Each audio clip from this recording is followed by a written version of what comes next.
This opening was considered a joke, but someone used it to take down a world champion. This is the St. George defense, starting with the bizarre move 1. A 6. No one takes this move seriously, except the guy who used it to destroy. In 1980, Tony Miles brought this move to the board and defeated Anatoly Karpov, the reigning world champion at the time. The whole board thought it was a joke until it was too late. And here's the trap if you underestimate a 6. This is a rare and unconventional opening. Normally, black would fight for the center directly with moves like e5, or control it from a distance with b5 or c6. But instead, black plays a 6. Maybe it was exactly this weird move that made the world champion underestimate the position and fall straight into a trap. Black gives up the center, so white immediately plays d4, taking full control. Now white has the powerful pawn duo on e4 and d4 dominating the center.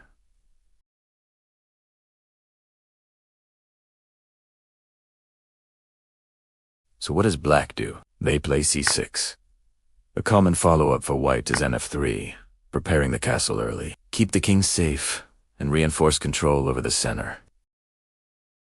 Black responds with d5. Now the position starts to resemble that pawn on d5 immediately puts pressure on e4, forcing white to make a decision. White has 3 main options: capture on d5, push e5, or defend the pawn. One of the most common choices is pushing e5. Why? Because white wants more space and more control, especially to stop black's knight from developing to f6. For now, the knight on g8 can't move. If it goes to h6, it gets traded immediately. And after the exchange, black ends up with doubled pawns and a weakened structure. And if it goes to f6, it simply gets captured. White is putting huge pressure on black, so how should black respond? Black needs to develop the bishop on c8 immediately, because the next critical move is e6.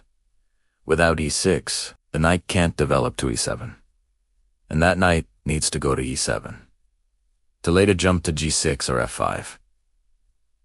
So e6 is a key strategic move. It also opens the diagonal for the bishop on f8 to develop. But here's the problem. If black plays e6 too early, the bishop on c8 gets stuck. So black must activate it first. Bishop to g4, pinning the knight on f3. And now, the pressure starts to build. White immediately develops the bishop to e2. With b2, white both develops a piece and prepares to castle. Safe, simple, and logical. According to our plan, we play e6. This completes a solid pawn triangle and opens lines for both the bishop and the knight to develop. As expected, white castles kingside, sticking to the plan, and now we strike with c5. Why c5 at this exact moment? Because when your opponent pushes their pawns this far forward, you have to put pressure on the base of their center. Take a look at the pawns on d4 and e5. If we can break d4, the pawn on e5 becomes weak. So how do we break it? Simple. c5. Of course, white won't just let that pawn on d4 fall so easily. They play c3 to protect it. If black captures on d4, c3 simply recaptures, keeping the pawn structure intact. So black's plan is clear. To win, we must break the central pawn duo. We continue with nc6, bringing another piece to directly attack d4.